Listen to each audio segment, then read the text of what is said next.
Our speaker today is Michael Watts of the Department of Geography at Berkeley.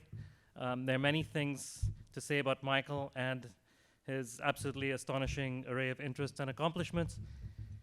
And I'll just name a few. In fact, the thought makes me want to take a little drink. This will suffice.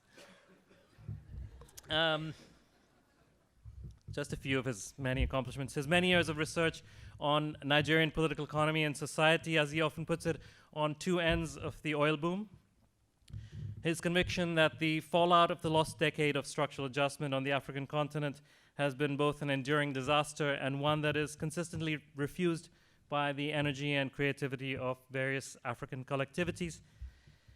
His work on fractal forms of agrarian capitalism through contract farming from the fields of Punjab and Kenya to California and the US South.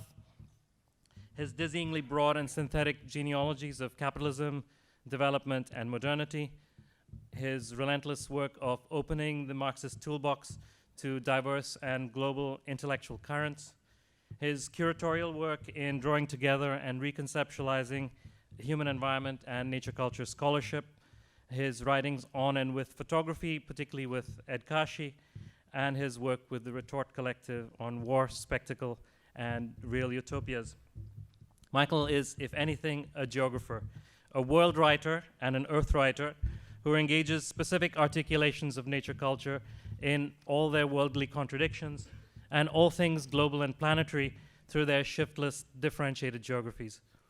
Within the discipline, Michael has been resolutely interested in what has been variously called the problem of third world development, of ongoing decolonization, of the agrarian question, and of the post-colonial condition in its fully sociocultural and environmental materiality.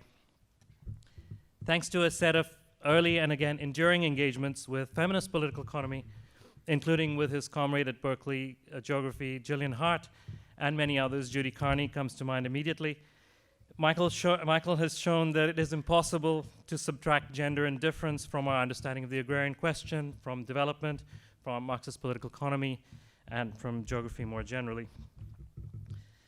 This points to another key thing about Michael, which is that despite being the force of nature that he is, he's also been a relentless collectivist. He was part of a group of scholars at Berkeley with the late Alan Pred, along with Richard Walker, who we see at these conferences luxuriating in his newfound leisure time, and Gillian Hart, who really transformed Berkeley geography and opened up the field in new ways. The work of many wonderful scholars in this room has been enabled in relation to these four scholars. But I would single Michael out for his contributions as the scholar of a synthetic geography in which all the world matters in its differentiated sociocultural, intellectual, and environmental complexity. The last thing I'd like to say about Michael, which is really central to who he is and what he's meant to many people, is that he is an absolutely spellbinding undergraduate teacher. And you'll doubtless have a taste of this in his lecture. I happen to be one of his countless former undergraduate students, and I can say that I remember his classroom from 25 years ago as if it were yesterday, as a place of incredible energy and possibility, a real utopia that opened eager young minds to a dialectical sense of worldliness that is impossible to ever leave behind. Many people here will share a sense of gratitude for their engagements with Michael. There are a series of panels with his former students this year, in fact tomorrow, thanks to Rick Schrader and Rod Newman. I haven't said it yet, but this happens to be the year in which Michael Watts and Gillian Hart are retiring from Berkeley, and we will not let either of them off the hook in sharing their insights with us in decades to come. Michael's talk this evening is aptly entitled, Now What? Please join me in giving Michael a warm welcome to deliver this year's Antipode lecture.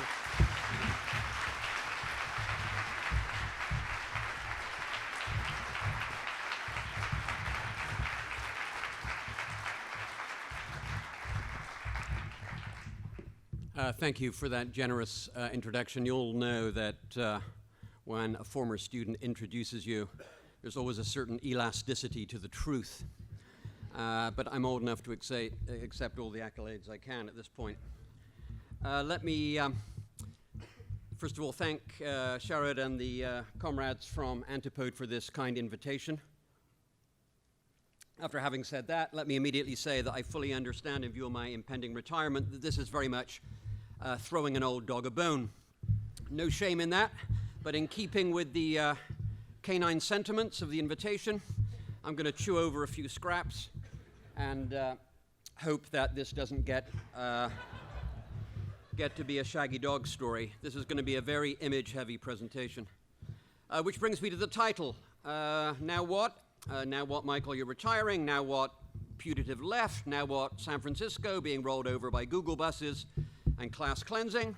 Actually, it's none of those things. Of course, it was when Sharad seductively arranged for me to accept this invitation against my better wishes. I had no idea what I was going to talk about, and when pressed for a title, knowing full well that I really haven't had a decent idea since the birth of my first child, and he's now 21, I needed to give myself some wiggle room, and frankly, the title Now What seemed as good as anything as a type of placeholder. Which brings me to a few minutes I'm going to now spend on leading me to how I came to what, in fact, I am going to talk about.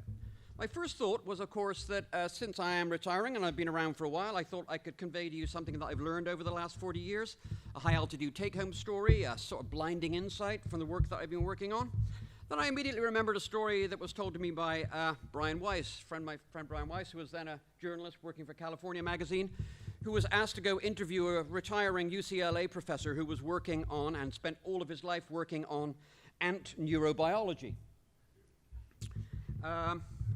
Ants, of course, are incredibly complex social creatures, and off went Brian and tracked this guy down and said, you know, Professor X, you know, you're now retiring, you spent your whole life in this fascinating project, ant neurobiology, you know, terrific, astonishing interior world of the ant colony.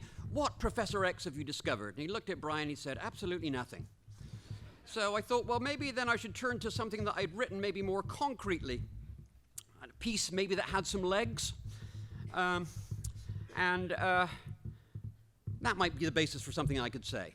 Of course, this runs dangers of a different sort: self-aggrandizement, misplaced importance, massive delusion, and so on. But I then immediately remembered a conversation I'd had with one of my old mentors when I first came to Berkeley, Clarence Glacken. And Clarence and I would sometimes be up in the department on the 5th floor working together over the weekend. And he was usually then finishing up his sequel to Traces. You know, and sometimes he'd pop by my office and ask me to check his translations from Mandarin and Romanian. And at one point he asked me to share with him a piece of work that he had, that I'd written. So somewhat reluctantly I gave him something, and next week he got together and he said, well, Michael, terrific. I love the argument, love the way that you put this together. It's so interesting, fascinating. You're a lovely writer, Michael. I thought it doesn't get any better than this. Then Clarence, beautiful gentleman, stopped, looked at his feet, looked up at me and said, of course, Michael, we have known this for 1,500 years. So I moved on to something else. I thought, well, okay, let's try another track here. I've worked with a lot of students over the years. Let me tell a story through the students whose dissertations I've chaired over the last 40 years. You know, geographies past, present, and future. You know, and they're all handsome. They're all above average. And I thought, you know, I could weave something together here. And I'd start with Tom Bassett and Abdi Samatar, and then I'd get to Karen Widgeon, Judy Carney, and Dean Rick Schroeder, Rod Newman, Suzanne Freeberg, Julie Sharad, James McCarthy, Wendy Walford, Diana Davis, Ben Gardner, Rebecca Leigh, Paglin, Rosie Fran, on and on, armies of these people. Kathy McAfee, Crystal Sirianata. Well, I realized there's about 90 of them. And then I thought, well, if I somehow talk about their work, I'd have to include also the other people who I'd sat in as a second reader, and of course that's Donald Moore and Jason Moore and Dan Buck, Mark Hunter. It's another 80 or 90, and then my wife reminded me that even if I was intellectually capable of doing that, which she pointed out I was not, in fact, if I only devoted 1 minute to each, it would be a lecture of Fidel length duration. Fidel, as you know, in his prime, was just getting warmed up after 3 hours. So then I thought, well, maybe something else here, and that would be to talk about something that I haven't actually written about. this opened up whole new vistas. Of course, a menagerie of prospects. I have boxes, an archive of things I've never gotten to. My putative history of American capitalism through the chicken, my study of land politics in Kerala, California agriculture, and so on. I thought I'd maybe revisit some of all those sorts of things. But, and you can see where this is going, of course, I started to get really depressed immediately because, of course, this was a return of the repressed. I had to sift through the nightmare, the wreckage and detritus of projects that I had never completed. I'll let you digest this for all of you like myself who suffer from this serial incompletion problem, as was once said of Bill Clinton, under rather different circumstances. So the point being here then is that this vast farrago of failure, reliving my Olympian ability to piss away time and launch myself upon ridiculous projects that I could never possibly incomplete, it was too painful. I simply couldn't go near it. And so I had to abandon that too. Well, this was pretty much where I was last week.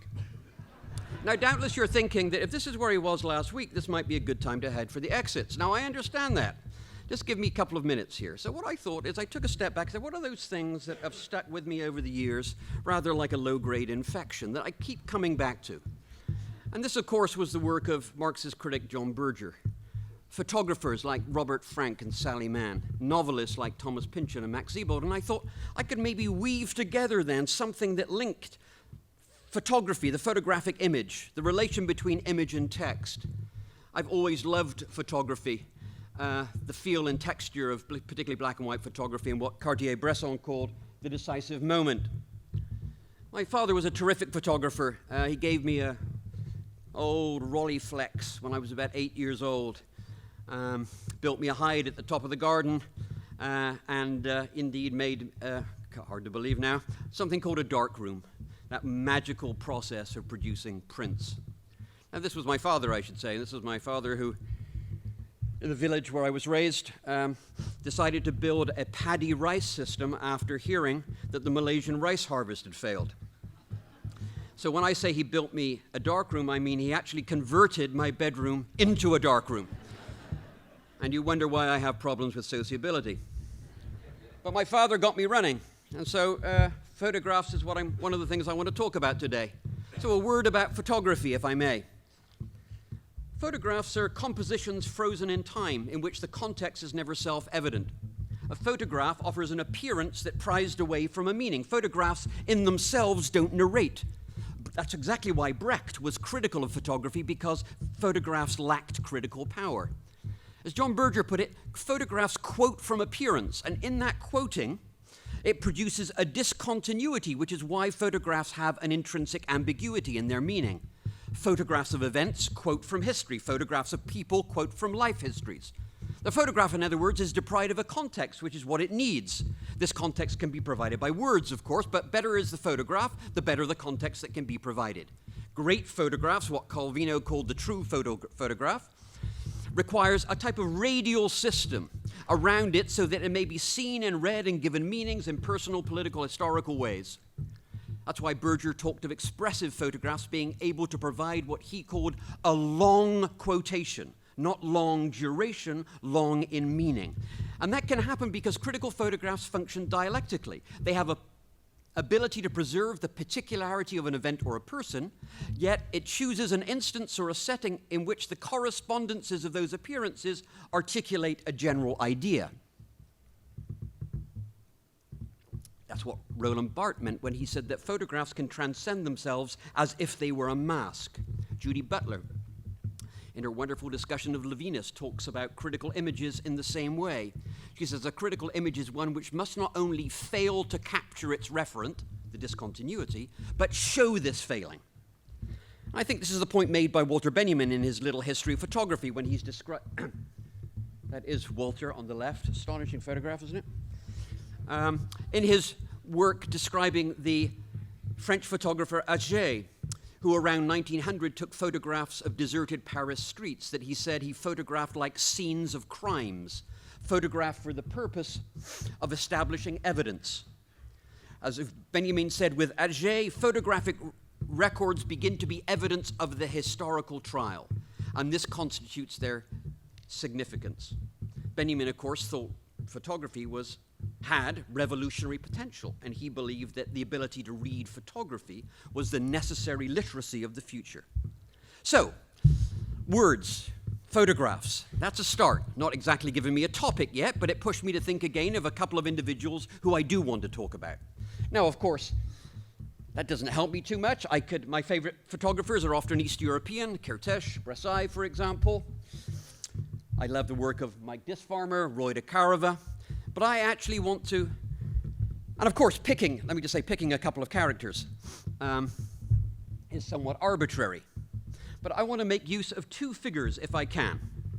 I want to start with August Sander, the great German photographer who put together an extraordinary project called People of the 20th Century, a study in what Benjamin called comparative portraiture. And the novelist Max Sebald, author of Rings of Saturn, Austerlitz, and so on, who populated his novels with strange photographs, of which I'll talk. In both of these individuals, in both of these cases, fascism looms very large. The context, the collapse of Weimar, in which Sander worked, and if you've read of Sebald's novels, it's the legacy and historical consequences of fascism and the Holocaust that, in some sense, saturate his novels.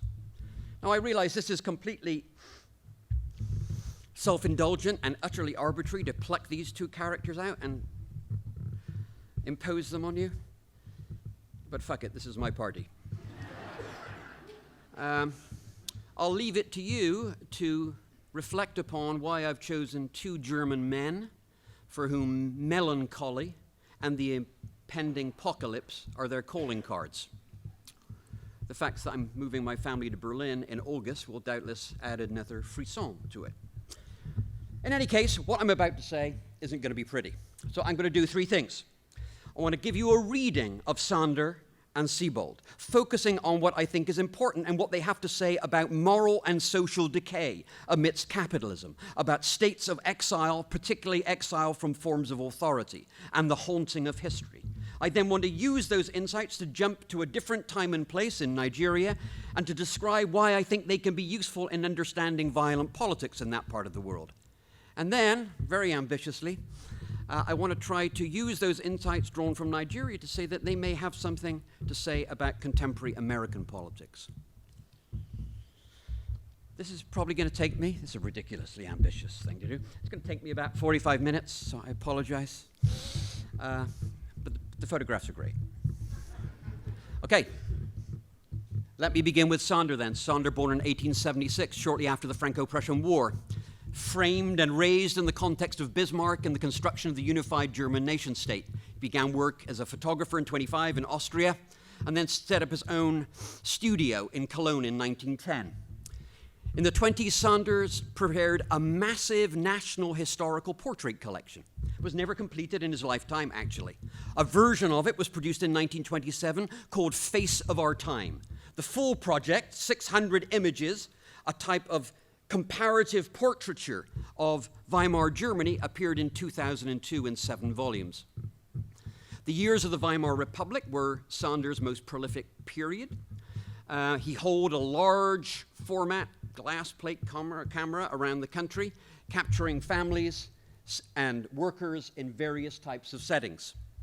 Sanders' project was formed and forged in the interwar crisis years, and which saw the rise of fascism out of the collapse of Weimar.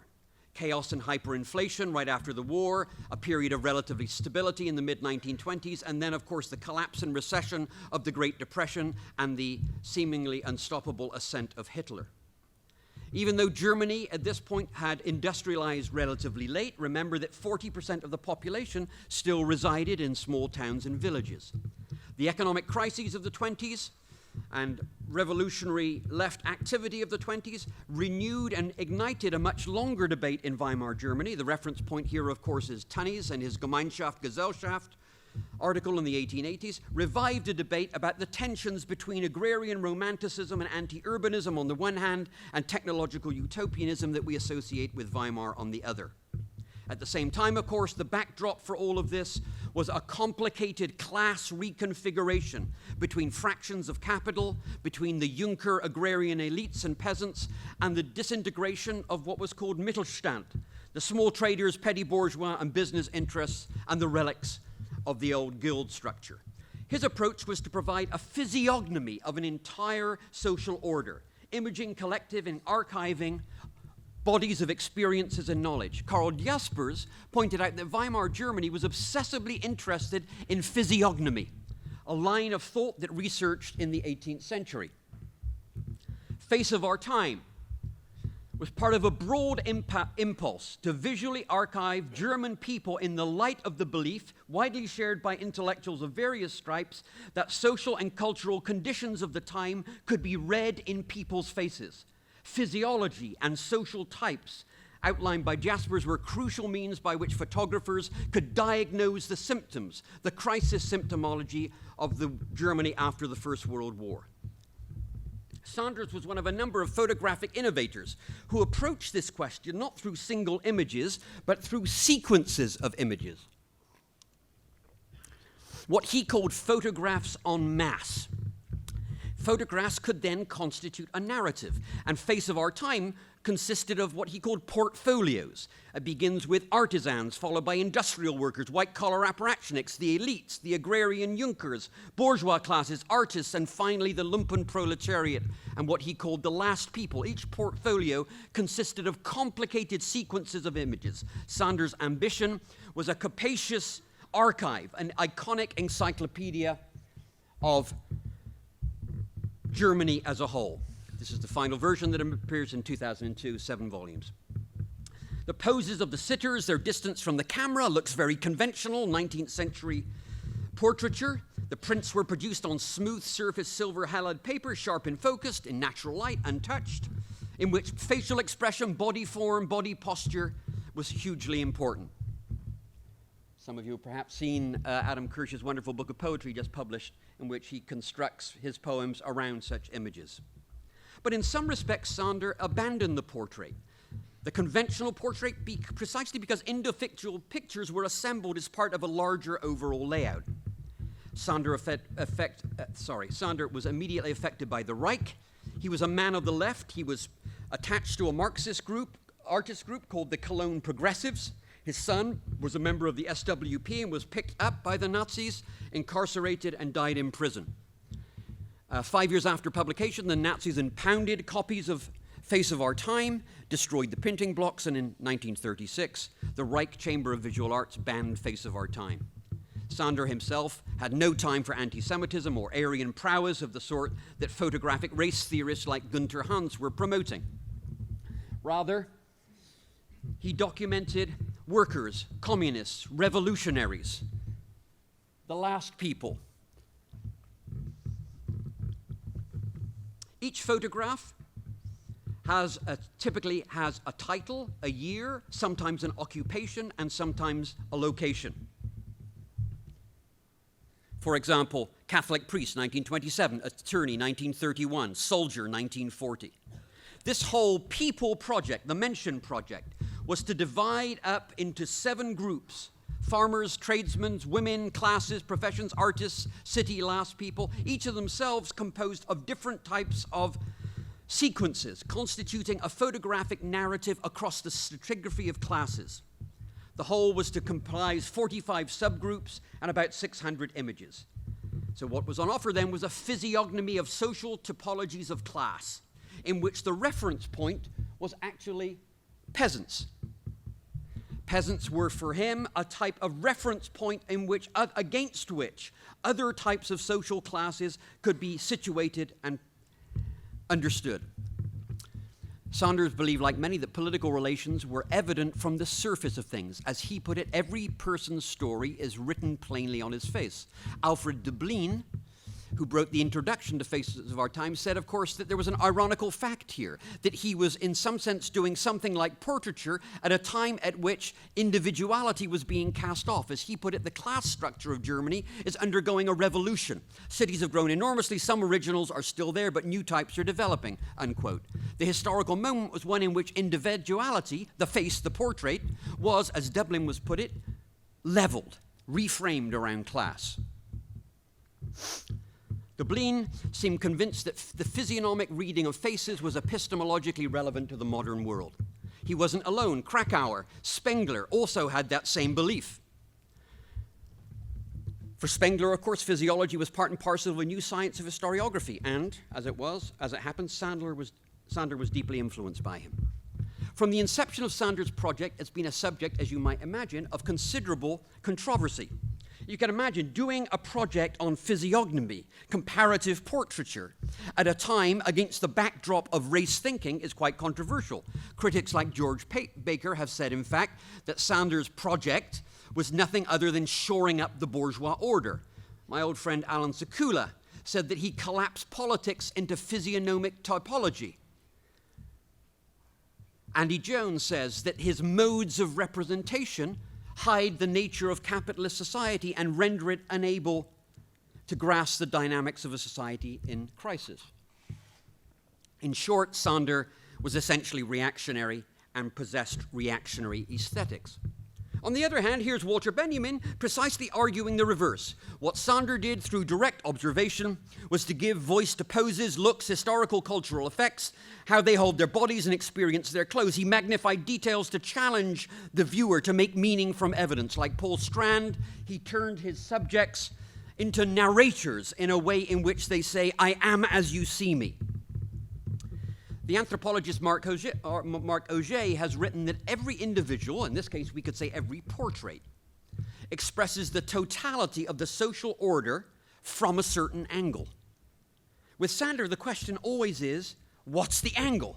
I think the consensus is that that angle, that archive, the Mentioned People project, was essentially anti-modernist in thrust, static, hierarchical, positivist, universalizing in some way or another, and ultimately reactionary. All of this is affirmed by Sander's mimetic model of representation, and the fact that Sander's work was picked up in the German Democratic Republic after the Second World War is somehow seen as a source of a confirmation of those types of thinking. And indeed, much of the critical work of contemporary German photographers who also work with portraiture and similarly critiqued, Sander is often seen to have laid the foundation for them. Some of you are perhaps familiar with Thomas Struth's work. Now, of course, there's a sense in which Sander is his worst enemy here when he says things like every person's story is plainly written in their face. Weimar culture actually promoted Sander as a neutral, disinterested, empirical, scientific photographer, standing between the left, the ideological left of Dada, and the racial fantasies of Volksbilder on the right. And yet, I think these critiques don't quite hold together. Even Alan Sekula, who's very critical, says that Sander never loses sight of the political arena as one of conflict and struggle.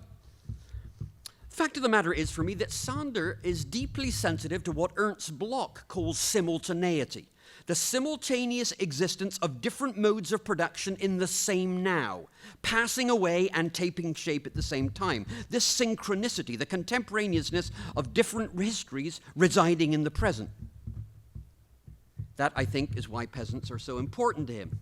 There's nothing here to suggest anti-modernism, nor a belief of the inevitable victory of town over country in Weimar Germany. Sander says that he was in the business of producing a cultural landscape, Kulturlandschaft. For us Berkeley geographers, we get excited when we hear language like that. So let me offer a rather different perspective briefly on Sander then. I think as regards his purported objectivity and neutrality, this doesn't hold up, because what we know about Sander in terms of the settings, the gestures, the compositions, Sander was always, in some sense, involving himself in the arrangement and contrived symbolism of the pictures. He spoke for hours with his sitters about who they were, how did they identify and want to be represented. And he was constantly searching for perfect exemplars of particular types. Then there's the question of type itself. This isn't an instance in which he's fitting people into preformed templates. Rather, he's often documenting their more complex realities and inconsistencies. It suggests to me, in fact, that Sander has imperfect types scattered through his work. Through his archive can be read narratively as through metonymic indications of a type of malformedness. A type of malformedness. farm girls with pretentious bows, sisters bearing no sisterly emotions. It's as if they're pictograms of what Spengler called out of formness, out of place. Sanders' seemingly objectivist and classificatory project seized upon signs of asymmetry, dissonance, anomaly, and cultivated their depiction into a legible aesthetic and narrative. Sanders' understanding of typology was also true. When he talked of types, he didn't mean it in the Carl Hempel sense of logical empiricism and scientific classification, but in terms of non-inductive typologies, taking the lead from a philosophy that resides beyond their immediate empirical object of study, typologies that work to fill in the details and confirm knowledge attained from, in least part, from elsewhere. And that's why I think old Benjamin was so intrigued with Sanders' project. He referred to it as, it's sometimes translated as an atlas of instruction. I prefer Esther Leslie's translation of an atlas of exercises. I think it's a beautiful way of thinking about the project. And likewise, one could say about his portraiture. He wasn't interested in racialized portraiture or even pathogenic features of the body. All of his portraits have cigarettes, handbags, brooches, carved chairs, hunchbacks, acnes, long mustache, oxen, telephones. Perhaps most importantly, his comparative portraiture is not so much of the face, but often of full or three-quarter length images. The red thread running across his work of occupation, labor process, craft, is in the business of presenting sitters as bearers of knowledge in their own right. Peasants, craftsmen, and so on speak of another order of knowledge unknown to the sedentary ruling class. In a sense, his sitters are to some extent self-authorizing. Finally, there's the question of hierarchy and order. His sequences of pictures introduced as a means to develop all sorts of complicated dimensions within these types. And one of the striking things is that this allows us to, in some sense, read and develop levels of understanding that a single image cannot. His portfolio of types often had out-of-sequence images, categories like the urban peasant, farmers and miners' wives. In the same way that a portfolio on peasants could be constituted as revolutionaries, or the philosopher, or the sage. In other words, he was intrigued by the coexistence of relatively contrastive forms of knowledge, and especially with questions of youth and generation. You've probably seen this photograph. John Berger writes about it at length. This is a classic instance, it seems to me, of why we can reclaim Sanders. John Berger sees this, in fact, young farmers, as an instance of cultural hegemony, rural people adopting the accoutrements, the fashion of the city. But in actual fact, this image subverts any physiognomic analysis and subverts and confounds the idea of a peasant type. Witness the individual, for example, on the left. His sitters are not objectified, but retain their status, and in this way, the portfolio, the sequence of images, exceeds the discursive limits of an instrumental archive. In some, Sanders' images trade in description and theory at the same time. Observation and explanation, visual vocabulary, is definitive, definitional, and narrative. This flexibility means it's hard to attach this archive, to hitch this archive to the locomotive of positivism.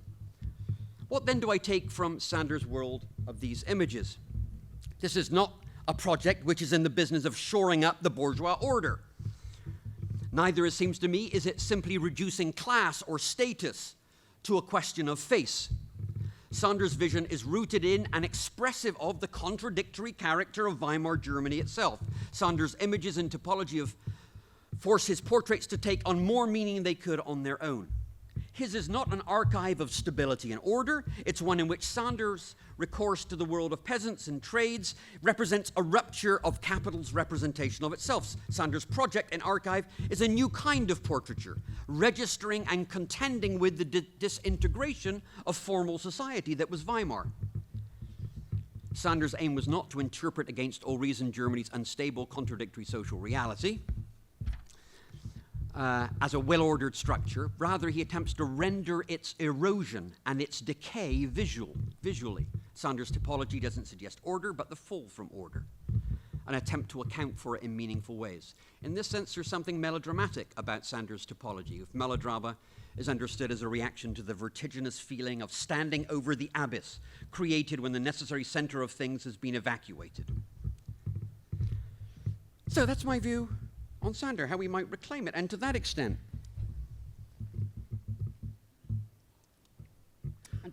it seems to me, my old friend Alan Sekula, who passed away a couple of years ago, a brilliant Marxist critic, it seems to me is not valid. Alan's own project was to create what he called a chronotope. Interestingly, the language that he uses, if you haven't seen his work, he says, I want to create a visual political geography of combined and uneven development. I think that's exactly what's on order in Sander. Sander's angle of approach, then, is to look at the decomposing class and changing class structure, different historicities in the same now, at the moment of a type of social and moral decay. Of course, the question for me, and which I want to return to, is what type of politics occupies what Bloch, describing Weimar, referred to as the warm and moist humus for ideology. Okay, Sebald, very briefly, much more briefly. Max Sebald, 4 extraordinary novels, Vertigo, Emigrants, Rings of Saturn, Austerlitz, a prose poem, a book on bombing of Dresden.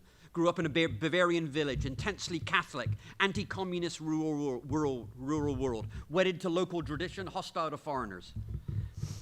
He recalls being shown a film of Belsen in high school, after which there was no conversation because people didn't know what to say.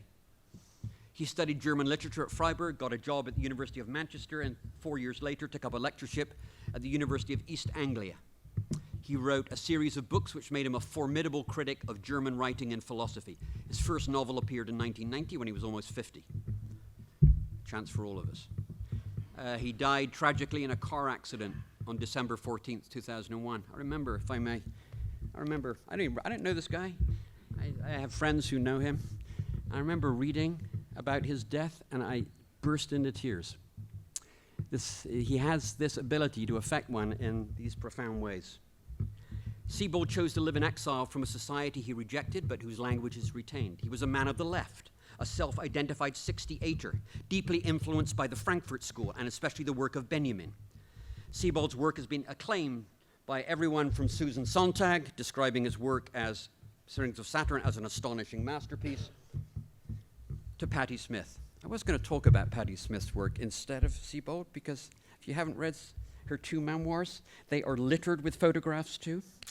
And she has, in her 2nd volume of her memoir, one of the funniest sequences which all geographers could read.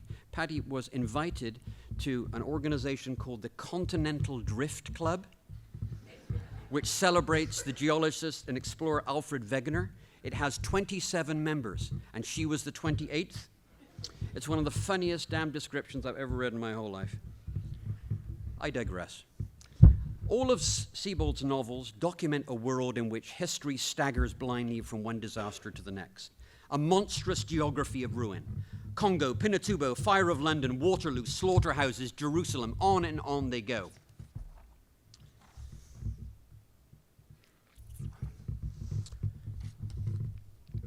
Sebald's vision is one of negative dialectics, leans heavily on the Benjaminian conception of history as a field of rubble and ruin. The words that customarily come to mind in describing his prose are dreamlike, elegiac, digressive, all delivered in a tone of 19th century travel writing. Reading him is most disorienting, not least because it's not clear what exactly it is that you're reading. His prose is almost hypnotic, as if you're awake in a dream. Often what is on the page gives the impression of only having a slight flickering relationship to an actual referent. What Sebald seems to be writing about is frequently not what he wants us to be thinking about. I know this is going to make my talk longer, but for those of you who haven't read it, can I just read a little passage for you? This is from The Rings of Saturn. He's describing a promotional silk cultivation movie. How he gets there is beside the point. Just listen to this. Quite apart from the indubitable utility value, silkworms afforded an almost ideal object for the classroom. Any number could be had for virtually nothing. They were perfectly docile, needed neither cages nor compounds, suitable for a variety of experiments, weighing, measuring. At every stage of their evolution, they could be used to illustrate the structure and distinctive features of insect anatomy, insect domestication, retrogressive mutations, essential measures which are taken by breeders to monitor productivity and selection, including extermination to preempt racial degeneration. In the film, we see a silk worker receiving eggs dispatched by the Central Reich Institute. We see the hatching, the feeding of the ravenous caterpillars, the cleaning out the frames, the spinning of the silken thread, finally the killing, accomplished in this case not by putting the cocoons into the sun or in a hot oven, as was often the practice, but suspending them over a boiling cauldron. The cocoons spread out on shallow baskets have to be kept in the rising steam for upwards of 3 hours, and when a batch is done, it's the next one's turn, and so on until the entire killing business is completed. I don't have to tell you he's talking about Auschwitz, of course. You don't know what he's talking about necessarily as the referent. So, what do I want to say then about a book like Rings of Saturn? Well, on its face, it's a walk through the country, but in actual fact, as he puts it, the narrator is confronted by the horrors, the traces of the destruction of the past from which they cannot escape. My friend T.J. Clark describes the book in this way: Sebald's past is a spell, a medication whose purpose is to figure and resist the madness pressing in on all sides. On goes the querulous patter of the memoir, past flow the indecipherable photographs, up pile the facts about Herring and Omar Khayyam, and we are in hell before we know it, smelling the smell, hearing the screams, being offered a path through the fire. Modern life repelled Sebald, the gigantism of modernity. His deep melancholy reflects his disappointment with post-Enlightenment rationality. What I want to focus on is the fact that he used images throughout his novels. He was a fantastical collector of photographs and postcards. And central to the use of images, some of these images were little more than blurred smudges, some of them were weird depictions of various phenomena, is the question of whether they actually illustrate. The black and white aesthetics of Sebald's photographs, combined with their lack of technical achievement, presents them as traces of the past. They adhere to conventions of realism. They're not aestheticized, they're not particularly technically satisfying, but it reinforces their role seemingly as a witness to history. And yet many of those images are blurred, they're overexposed, you can't really see what they convey, they have no visible accuracy. And this cancels out their force as a witness to anything.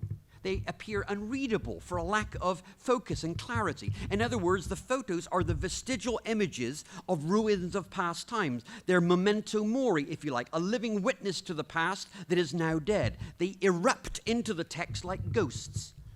Maya Barzilai says that photography functions not only as a means for attempting to access the past, but as an emblem for Sebald for the uncanny resurgence of the past.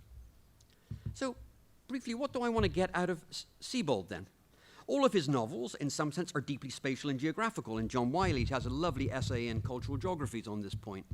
Exile, identity, memory, place, movement, displacement, these are the calling cards. Each novel has a personal orator, which opens with a journey and a peregrination. The novels are populated by ghosts. People are haunted and traumatized from the past. Exiled. Those in exile have lost their Heimat, but they're also exiled from institutions and forms of authority.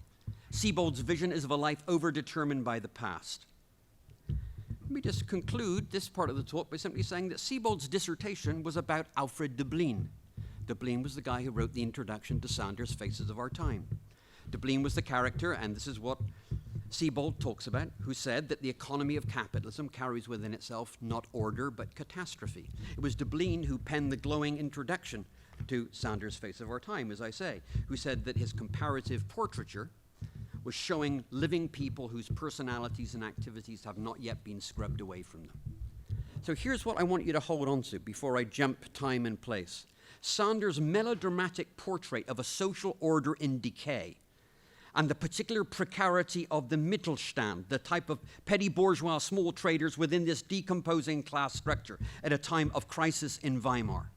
And that complexity, the coexistence of different historicities, the sense of moral decay and that class recomposition is precisely what is indicated in these overflowing categories of his types. Sebald conversely alerts us to people haunted and traumatized, exile, but most especially those at the margins, alienated, outcast, in exile not only from their homeland, but from institutions and forms of authority, always haunted by ghosts of the past which they must confront and from which they cannot escape.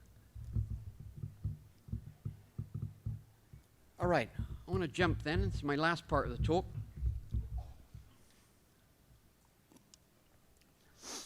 And say this: how can we might use those insights to understand a very different time and place? And I'm going to talk about some work that I've been working on for most of my life in Nigeria, and that is the two insurgencies that arose after the return to civilian rule in 1999. One, MEND, the Movement for the Emancipation of the Niger Delta, emerged in 2005 and essentially shut down the oil industry. Boko Haram, an Islamist, Salafist in orientation, has its origins in the 1990s, blew into significance in 2009. 1 million plus people have been displaced, 20,000 people killed, by some estimations greater than ISIS. Now, these Boko Haram in the northeast, MEND in the southeast, are on their face, of course, hugely different. One is draped in the language of true Islam, a type of restoration of the caliphate, a concern with purity and literalism, a hostility to other forms of religious tolerance, and increasingly linked, it wasn't the case when it began, but increasingly linked to jihadist movements like AQIM and Al-Shabaab. The other is secular and nationalist, talking about resource control, talking about constitutional reform and self-determination. One is in the dry savannas of the north, surrounded by the relics of the old Sokoto Caliphate and the Borno Empire, the other in the tropical forests, multi-ethnic of the southeast, as it were, in the wake, in the shade of the slave trade and the palm oil city-states of the 19th century. One is at the epicenter of capital and big oil, one is far removed from it. And yet both of these, in some sense, have a type of paradoxical quality to them. Both of them emerged, armed non-state insurgencies, after the return to civilian rule. Boko Haram emerged after the adoption of Sharia law across the north in the 2000s. MEND emerged after a reform in the revenue allocation process which allocated greater funds to the region. In some sense, then, things were nominally getting better, ideologically, materially, when both of these movements arise. And yet, both of these insurgencies are wrapped up in and around the profound crisis of secular national development in Nigeria. I don't want to waste your time walking through that, but let me just say the following, that after 50 years, Nigeria is an oil state, after 50 years of oil production, and after the state capturing $1 trillion of oil revenues, Nigeria has a human development index roughly comparable to Haiti. The catastrophic failure of public goods provision, of state accountability and transparency is summed up by, of all people, the IMF, not known for their Trotskyist orientation, said the following, that perhaps after $1 trillion of oil revenues, they have not significantly added to the standard of living of the average Nigerian. This is the crisis of secular national development, then, that both emerged out of and were shaped, both movements were shaped by. Now take a look at these quotes by representatives of both movements. We're neither communist nor capitalist. We are simply bitter men. We do not believe in any system of government. We're fighting against democracy, capitalism, socialism, and the rest. Nigeria government is illegal. What I want to suggest here is that both of these movements then emerge out of that ether of a crisis of secular capitalist development, but they also emerge from two regions that have frontier-like qualities. And in a nutshell, what I want to suggest that the political economy of Nigerian oil production involves the following sorts of processes: the capture of oil rents, which constitute 80% of government revenues, and the political distribution of those rents through a fiscal federal system. And on the other hand, a class pact that is built around capturing and fighting and struggling over those self-same rents.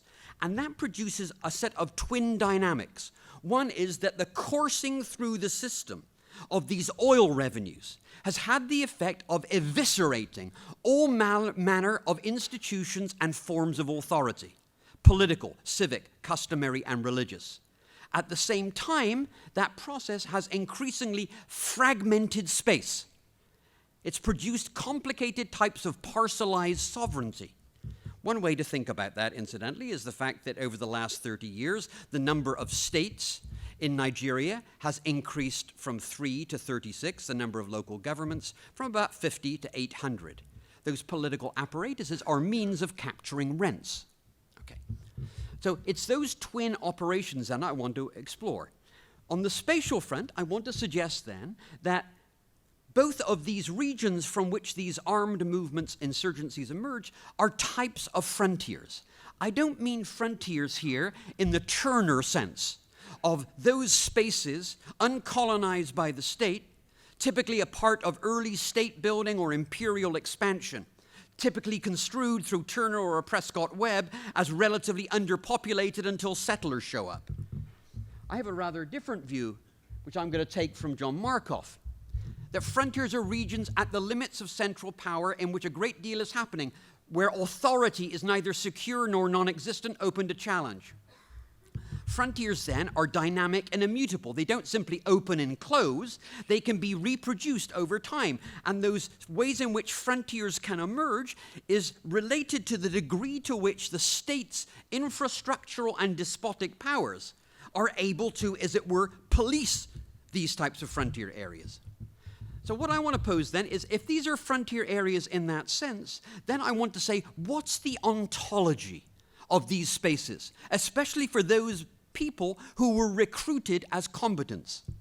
And I want to focus, because most of the combatants are young men, I want to focus on young men, youth, as that's applied in the Nigerian context. So youth here is invoking generation, and generation in largely gerontocratic societies. So this is about gerontocracy and about demography. And let me remind you that in Nigeria, the median age is 18, 62% of the population are under 25. So, youth, of course, here flags a generational politics. Karl Mannheim has a brilliant article where he talks about this. He says the fact of belonging to the same class and that of belonging to the same generation or age group have this in common. They both endow individuals sharing in them with a common location in the social and historical process, thereby limit them to a specific range of potential experiences, predisposing them for a certain characteristic mode of thought and experience. So youth then, in a Nigerian and many African contexts, is a complicated, fluid social category. And in gerontocratic societies, it has a particular cultural and social condition and set of structures. What I want to argue then is, of course, in these frontier regions, youth, young men in particular, are the casualties of the system. They're characterized by poverty, low income, and so on and so forth, structural employment, agrarian industrial recession. They're expelled from the market order. But I want to emphasize something else about the ontology of young men. It's not simply about material and economic exclusion from the market. I want to emphasize there an ontological condition of material, spiritual, social, and political insecurity. They are, in fact, expelled from all forms of civic and political and religious authority. Many of the institutions, from the state to local government to civic groups to religious authorities, are seen to be largely illegitimate. Young men are disconnected from and expelled from this raft of institutions and from the authority relationships that inhere within them. Nigerian federal, state, and governments are corrupt and exclusive. Elections are violent and rigged. Customary rulers are often complicit with the most rank form of rent seekings. Religious institutions often splinter and fragment. Rural social structures, lineages, family structures are collapsing and involuting. Institutions like schools are often non-functional. So what I want to argue then is that in these frontier spaces, young men, as a set of ontological conditions, there is a powerful thread linking their militancy to a political order that denies them recognized forms of authority. This is why Joe Drapedo, in describing the Great Lakes region of Central Africa, says that one of the social realities underpinning the wars of the Great Lakes is what he calls a region has been constituted by a huge class of masterless men. What I want to argue then is that think Sebald, that expulsion from, that dispossession from, of particular types of institutions of authority at multiple levels, right, is producing a type of masterless generation, unanchored in and expelled from civic, social, political, religious institutions. Contempt is the ruling ideology. Objection is the dominant lifestyle. These floating populations of diverse people, lumpenproletariat, Quranic students, unemployed university graduates, are detached from the old gerontocratic order, but they're also detached from and rejected by all of those other institutions of authority, which are seen to be profoundly illegitimate. And what this means is that young men in particular are unable to fill the norms of personal advancement through marriage, patronage, work, and so on. They occupy a social moratorium. Youth occupy a social space of massively constricted possibility. Youth becomes, as Gore and Bratton call it, an extended social category. Youth isn't something anymore you pass through to become an adult, to set up your home, family, etc. It's now not just an extended social category. I would argue youth are condemned to a life of permanent youth. That is to say, a life of suspension. This is the crisis of social reproduction that exists within these frontier spaces. And it means that there is a crisis of their own identity at multiple levels: masculinity, citizenship, ethnic identity, authority, and so on and so forth. So what I want to argue then, to come back to Sander and Sebald, is that this insurgence in these frontier worlds of exclusion and alienation are part of a decaying social order in which they have been, as it were, expelled from a set of institutions. It's a world, ontologically speaking, without order, without future. Remember the old Sex Pistols song, God Save the Queen? When there's no future, how can there be sin? To return to Sebald then, both of these frontier spaces and the insurgents are haunted by the past. In both cases, insurgents talk of the need for a new moral and ethical order. Think Weimar. And they turn to the past to reclaim it. One to Islam, the other to indigenous religion. One to the caliphate, one to the battles fought in the Niger Delta in the 19th century. One to military state building of the 19th century in the Islamic Sahel. Another to martial societies of the Delta. So what we have then is that these histories are being repurposed around these new types of insurgencies. We have generation, authority, institutional illegitimacy, and poverty as part of some complex world of what I'm calling ontological exclusion. Now, of course, this at one level is a type of precarity story. Judy Butler's right to say that we're all precarious, precarity which stems from our bodily existence and mutual dependence. But she says precarity is to a large extent dependent upon the presence or absence of sustaining infrastructures and social political institutions. That's exactly what's missing in my story. So precarity here then is not of the sort that Guy Standing talks about, talking about the evisceration of a type of industrial citizenship in Western Europe, because those rights never existed in Nigeria in the first place. Rather, we're into the slum world, the rural and urban slum worlds of the informal proletariat, what Henry Bernstein called classes of labor that resemble the relative surplus populations of Marx, the floating, the latent, the stagnant, the pauper. This heterogeneous group, classes of labor, footloose labor, are part of the story then. It's a world of unfulfilled citizenship, of a wageless class largely dispossessed of fungible labor power, confronting a particular crisis of social reproduction, of this massively constricted space, which condemns them to a permanency of youth. They've been denied any recognized access to authority. They occupy a liminal world outside of forms of civic, religious, and other authority. Precarity here then is about, yes, the changing pact between capital and labor, the wageless class, but it also speaks to an effective set of conditions, the ontology of that life, as much as an ideological term calling forth a new sense of the good, the restoration of the caliphate, constitutional reform.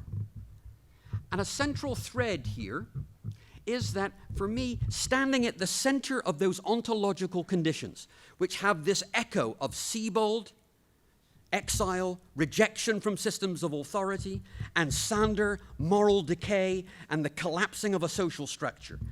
That what stands at the center point of those is what I'm going to call a crisis of masculinity. That is to say that I'm not suggesting that there isn't a crisis of femininity. And the mere fact that young women, seemingly perhaps of their own volition, are detonating themselves in the north in the name of Muslim rectitude suggests that we need to talk about such a thing. But I'm here talking about young men who constitute the combatants in this system. And it's precisely about their ability to establish households, to have children, to marry, to reproduce, to have upward mobility in this gerontocratic system.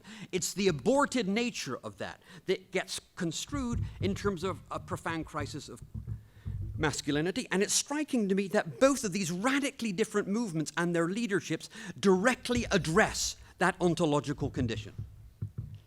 So I hope I've made a connection here between the worlds of Sander and Sebald, and why and how they might help us think about a set of conditions, insurgent violent politics in Nigeria, and to return to Bloch, to understand how this ontological condition provides, to return to Bloch, this moist humus of ideology, out of which quite radically different insurgent politics, in this case, can emerge. On the one hand, one could say this is strikingly redolent, of course, of Hannah Arendt's work, A Life of Total Abjection. She, of course, was referring to post-World War I stateless refugees who have no rights or the rights to have rights. Right? Her warning was what can happen, as she put it, when people are rendered superfluous. But there's also an echo here, of course, of Marx in the Brumaire.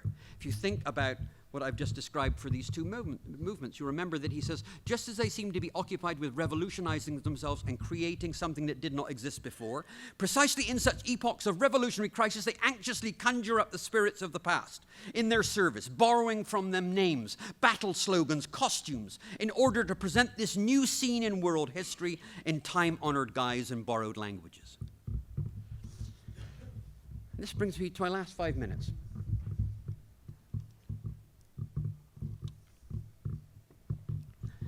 A few months ago, just down the road, I saw a concert by my favorite band, Snarky Puppy. And playing with Snarky Puppy, if you don't, check out their music, they're great.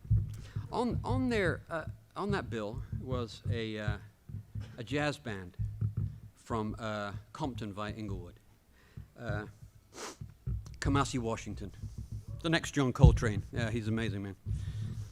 I love the music. It was terrific. It was striking that, you see where I'm going with this in just a second, that there was an interview in the New York Times a couple of weeks later in which he said this: the reality of our communities is, isn't it striking that here is someone under a radically different set of circumstances referring to the forces of order, forms of authority, institutional practices, which in theory are in the business of X, are producing diametrically their opposite.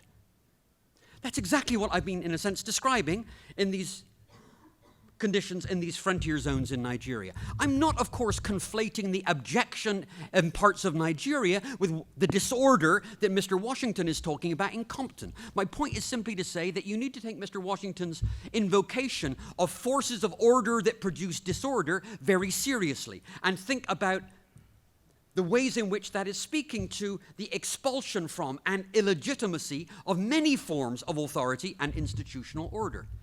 And to that degree, some of you have perhaps seen the remarkable work published by Measure of America and one of their recent reports on exactly what I've been describing, but in a very different context, talking about youth disconnection.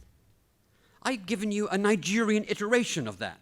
They walk you through a very similar set of processes that I've just described. Now, I want to modestly propose then that maybe there's something here for geographers, a geography of authority, a geography of the spaces of institutional illegitimacy, and the sorts of politics, always historically, culturally rendered, that emerge from this moist humus of alienation, exclusion, moral decay.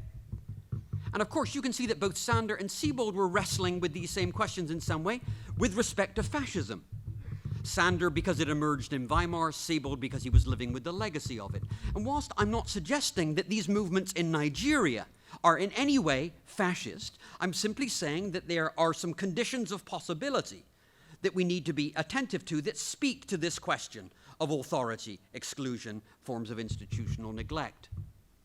And I guess just to end here then, this is where I want to end with a thought on American politics. All of which is to say then, in a sense, I can't imagine that when I started thinking about these things, I wasn't, of course, thinking about Donald Trump and the conditions of possibility for fascism in America. Why is an authoritarian rogue capitalist capable of mobilizing a largely, but not exclusively, older generation of white working class armed with a particular geographical and cultural set of attributes? Now, I don't want to throw around words like fascism when words like authoritarian populism can do. Stefan Kipfer has a wonderful essay in the Socialist Register on exactly why I shouldn't be doing this. I understand that fascism arose in the 1930s. I understand that fascism is about the pursuit of transcendent and cleansing nation-statism, as Michael Mann calls it, through paramilitarism. It arose through a very specific interwar set of conditions. Modernity, capitalist crisis, the catastrophic social ramifications of World War I, and in Germany, that had to do with the defeat in war, the impact of reparations, the existence of a revolutionary left that was actually ultimately defeated, the breakdown of parliamentary institutions in the context of complicated class fragmentation. Fascism defined itself as plebeian, invoking angry egalitarianism, popular activism, aggressive imperialism draped in racism. It possessed a drive for futurity, of national renewal. Now, there are, of course, self-proclaimed fascist movements as we speak, but the American context, of course, is radically different from what I've just described. No popular mobilization on a comparable scale or an organized left or a paramilitary violence as yet. And yet there's something of the integral organic, the Volksgemeinschaft, if you like, make America great again. That organic nationalism has a deep resonance, of course, with the 1930s. This time, of course, it's driven by a fear and paranoia of the other, the migrant, the refugee, the terrorist, as much as by the existence of an American precariat and the utter breakdown of the American polity. So there are resonances then. You can't read Carl Schmitt writing in the 1920s, for whom political parties could only represent interests, not some universal set of powers. He argued for a new sort of elitism based on authoritarian powers. A crisis of political change, he said, had disrupted prior sources of order and constitutional stability. Things were insecure, getting riskier. There was a need for order. Better to be safe than sorry. Now, of course, the other is less construed in biological terms than through the migrant. But there's a Schmittian reference there. The lack of rootedness, the irreconcilable cultural difference. And all of this in America is given enormous energy by the sorts of things that Jamie Peck and others have talked about: class recomposition, capitalist restructuring, political decrepitude. So, American conditions are specific, just like fascism, a specific form of politics. But I think Jeff Ely is absolutely right when he says that the fascisms of today don't arise entirely from those similar conditions that we saw in the interwar period, but rather they are forms of what he calls authoritarian coerciveness.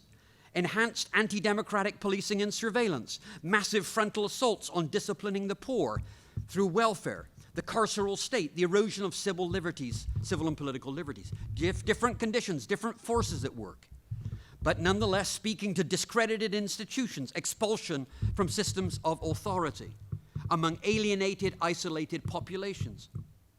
You can't read C.L.R. James's remarkable book on Moby Dick, where he tries to present Captain Ahab as the identification of a distinctively authoritarian capitalist and a harbinger of the fascist personality. You can't read that book without seeing anything but Donald Trump. So fascism is an exceptional form of politics, yes. It arises in specific sorts of circumstances, but I see no reason why we shouldn't want to imply that to some of the things that are going on around us. Those are my parting thoughts, but I want to leave you with one last thing.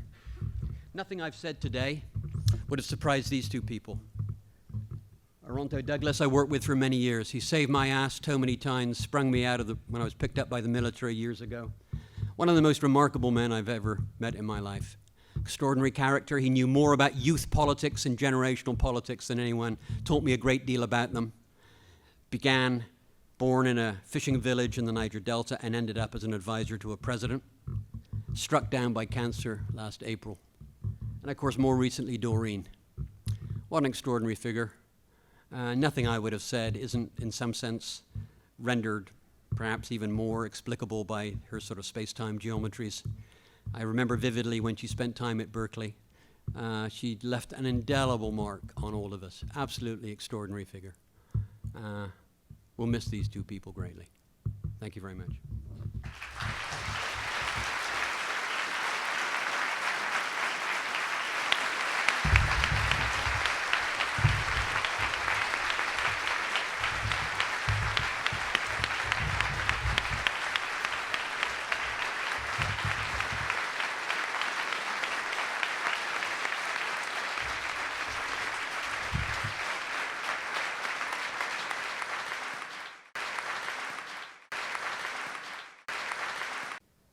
Well, more than a question is a comment. I couldn't stop thinking while you were describing the situation and the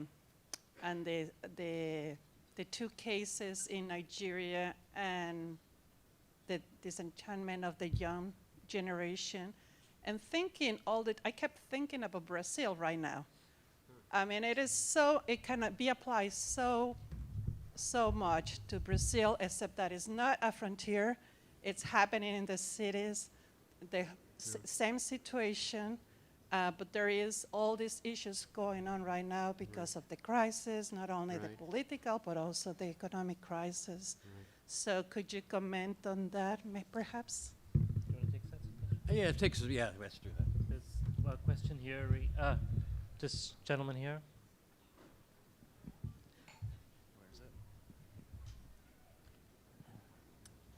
Thank you for that very, very powerful presentation. My question also kind of follows on the previous one in terms of your comments about a crisis of masculinity. And I was thinking in terms of thinking about a crisis of humanity, in the sense that what you have shown us tonight, I think can be applied in so many places. Even your final comments about a figure like Donald Trump. In terms of the rise of a figure like that and how he has captured the masses. Is there a crisis of humanity?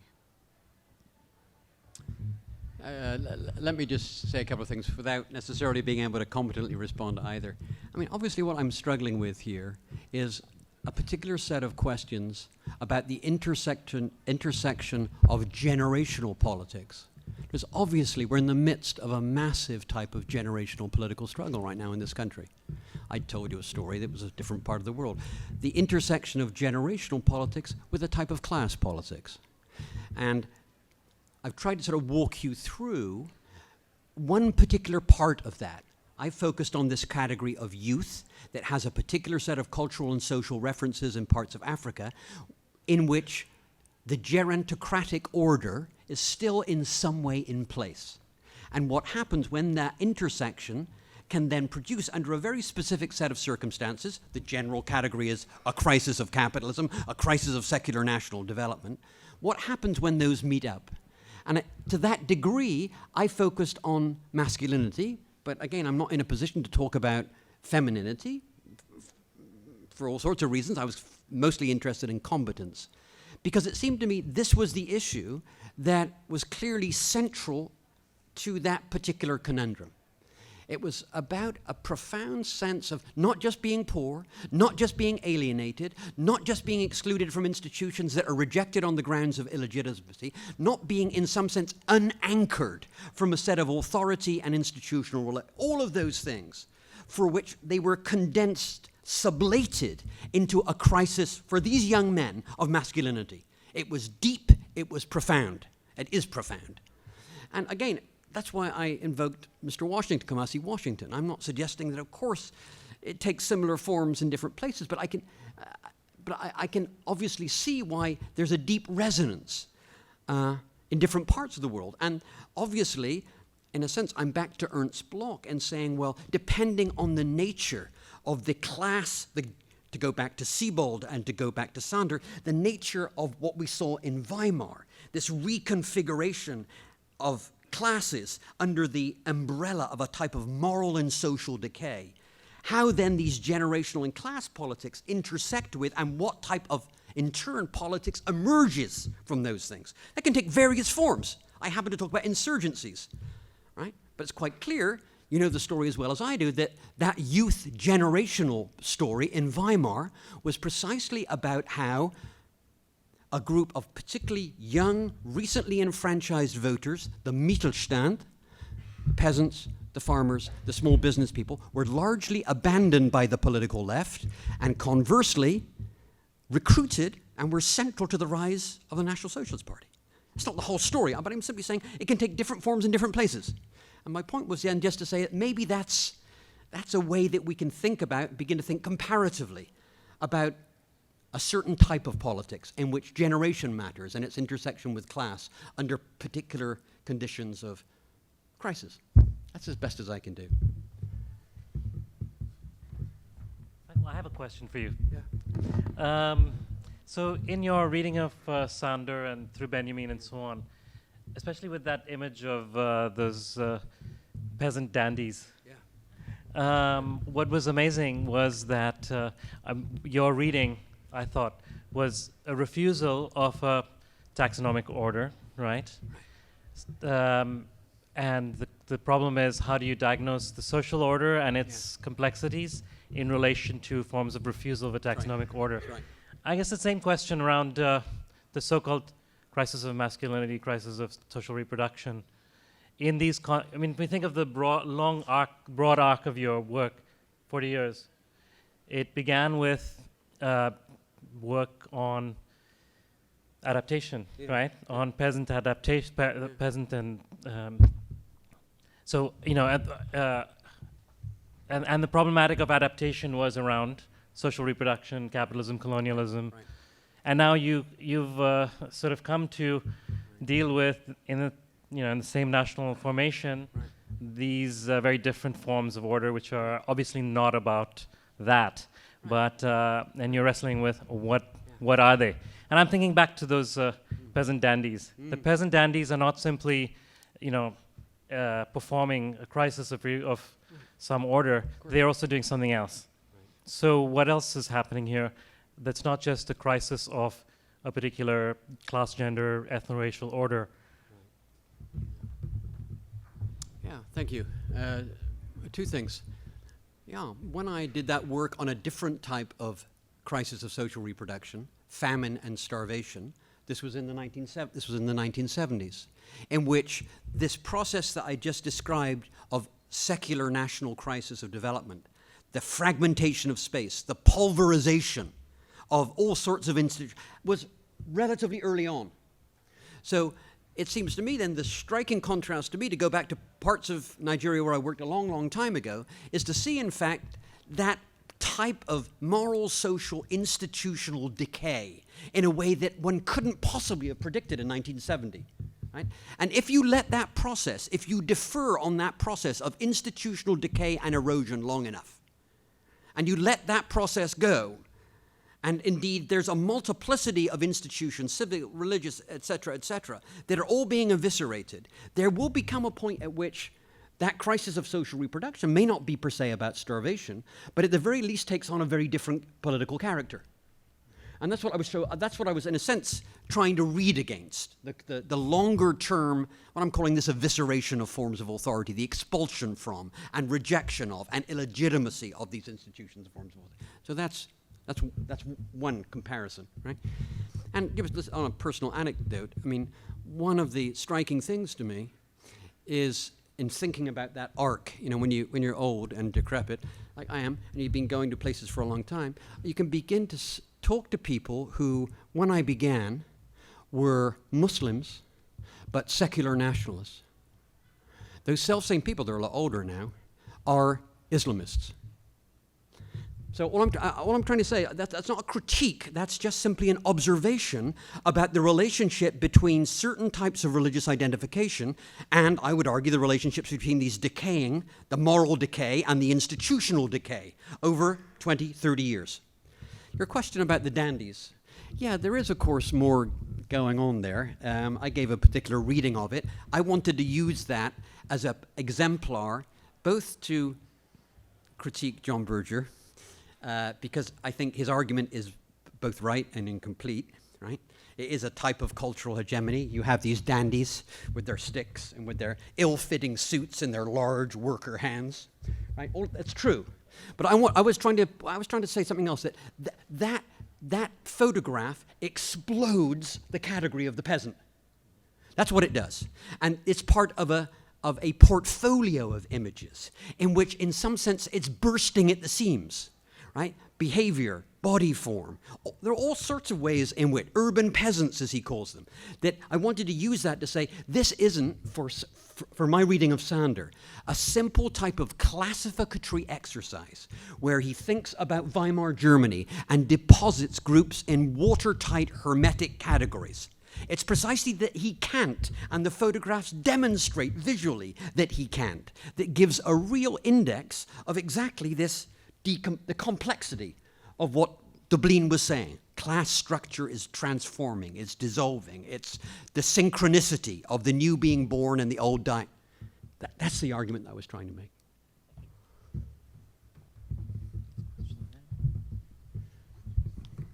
Thank you, Watt. It was really excellent presentation.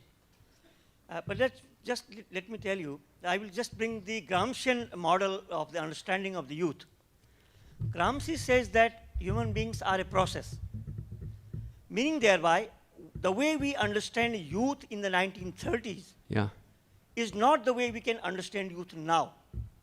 The simple reason is that in the 1930s, both history and politics of youth was the social product.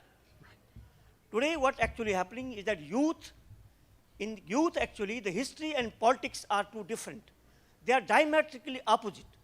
Through the social media, they are getting those political experiences which they have never participated historically. As a result of that, taking this example to Nigeria, taking this example to the Middle East, or what is called the Jasmine Revolution, and also what is happening to my country, India, what actually happening is that the technology which has come up without being a historical partner of experiencing the technology, we are becoming a political partner of that. And consequently, what actually happening is that this is what is alienating. This is what is creating conditions of incommunication between the old and the new. And therefore, what I think is that one must go into the whole youth ship through the Gramscian model of the contradiction that may come up at a certain stage of human evolution between history and politics.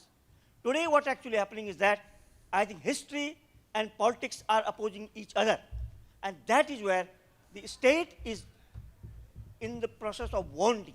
The state is also becoming completely alienated. I would like to take your reaction on this, whether we can enter into the whole understanding of youth movement, whether it in the Arab world, whether it in China, the Tiananmen Square, or what is happening today in India, through that process, how history is counterposing the politics, or either way. Thank you. Yeah, just briefly, thank you for that question. I hope I wasn't invoking youth as some type of trans-historical category. What I was invoking actually is the notion of the importance of thinking about some types of politics generationally. And one aspect of that is this category called youth, which you rightly say gets constituted in widely different cultural, historical, and social forms. And in the Mezzogiorno in the 1920s versus Nigeria, they are very different beasts. So just to be clear, that's an important part of my story. But I was trying to then also say that thinking about different types of generational politics and youth politics as one expression of a different type of social politics, we can learn a lot by thinking with Mannheim, who I read to you. Mannheim's point was to say that generations and the intersection of generation and class right, are precisely produced, not only culturally, but by historically, by experiencing what he called a common set of experiences and modes of thought. So obviously, I've been talking here about particular sections of a Nigerian youth, right, which obviously it does not in any way encompass all youth within these regions. It's a particular expression of it, which are related to what I'm characterizing as this wageless class. There really is no parallel to what I described if we were to talk about youth politics in a different part of Nigeria, in, let's say, Lagos. So I'm trying to be attentive then to thinking to provoke. And I'm not the only one. Craig Jeffrey's work on youth in India is a wonderful example. Cindy Katz's done work effectively on generation and youth of a different sort. I'm just trying to encourage us to think about generation, and if we're in generation, then certain articulations of youth as forms of politics that are shaped by common experiences. And I just walked you through the common experience of an evisceration of particular types of institutions in Nigeria that produce precisely this failure, catastrophic failure, of secular national development. $1 trillion of oil wealth produces declining average standards of living. That's that particular form of it. Why I ended up with Donald Trump in part, although I could have talked about Bernie Sanders and say, okay, let's talk about a different type of generational politics.